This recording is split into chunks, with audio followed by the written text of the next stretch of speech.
Hello everyone, it's Ayesha from godfm and I'm here with your daily sword of truth for today. I hope you're all having an amazing day. Today's daily sword of truth is for June the 22nd and the title, No Neutrality. Abhor was evil. Hold fast to what is good. Romans 12:9. Any patient who has undergone a bone marrow transplant knows the importance of being isolated from any possibility of infection. Because their immune system is so depleted, they are far more susceptible to disease than the average person. If a visitor arrives coughing and spluttering, excusing it as no big deal would be abhorrent to the patient and to their doctors. Any sickness is to be resisted like a plague because its consequences are potentially fatal. Christian love should reflect this kind of radical mentality when it comes to evil. We cannot say that we genuinely love others if we cherish or even only tolerate evil in our hearts and distance ourselves from good. We cannot toy with wickedness, seeking to establish some laissez-faire approach to particular sins. Abhor is as strong a word as it is possible for Paul to use. He has no notion of neutrality when it comes to purity. As at the start of the verse, Paul has already instructed his readers to let love be genuine. Isn't it interesting then that Paul immediately follows love with a word that essentially means hate? We often think that if we love, we shouldn't hate anything or anyone, but that's just sentimentality.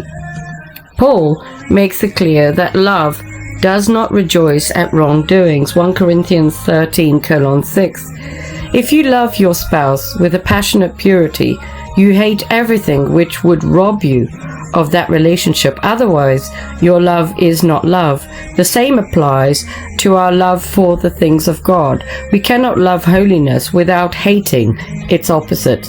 As Paul continues, he turns from the negative to the positive using the same phrase, hold fast, that Jesus uses to describe a husband and a wife's relationship.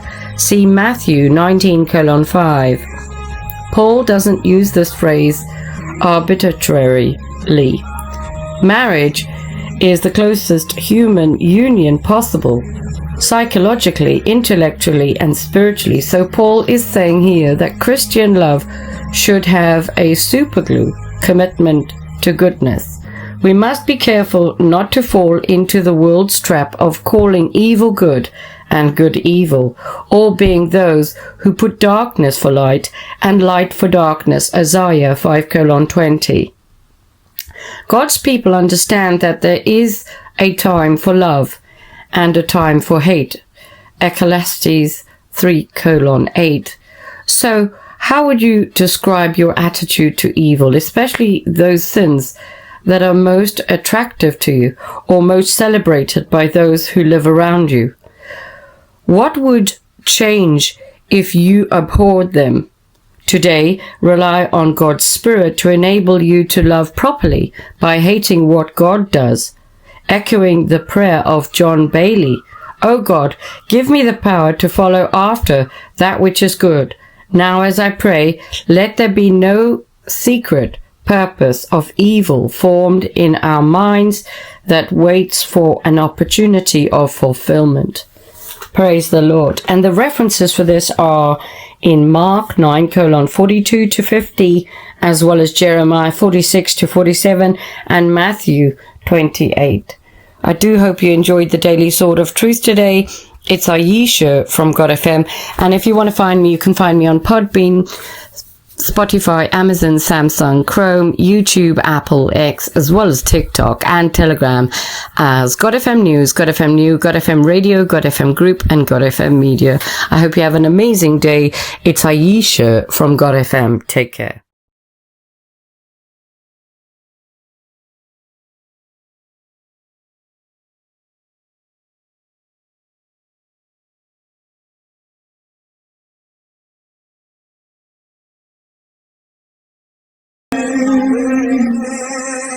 Guide my steps every day.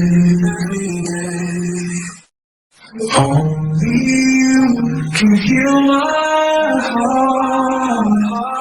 In your grace, I'm set apart. Only Jesus, save us now. In His love, we'll bow. He's the one, our only King. With His praise, we'll sing.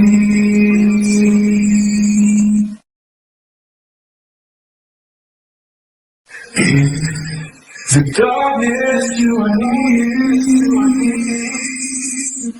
Wipe away every tear. Jesus, lead us by your hand to the promised Holy Land. Only Jesus, save us now.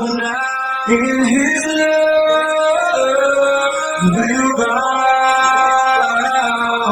He's the one, our only King. With His praise, we'll sing.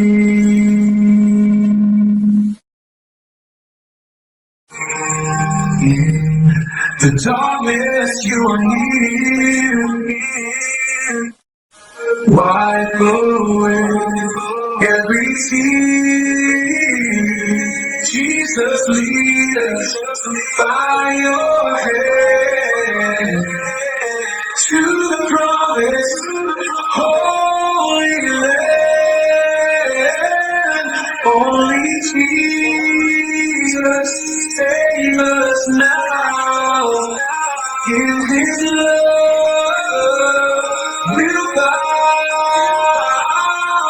He's the one, our only King. With His praise, we'll sing.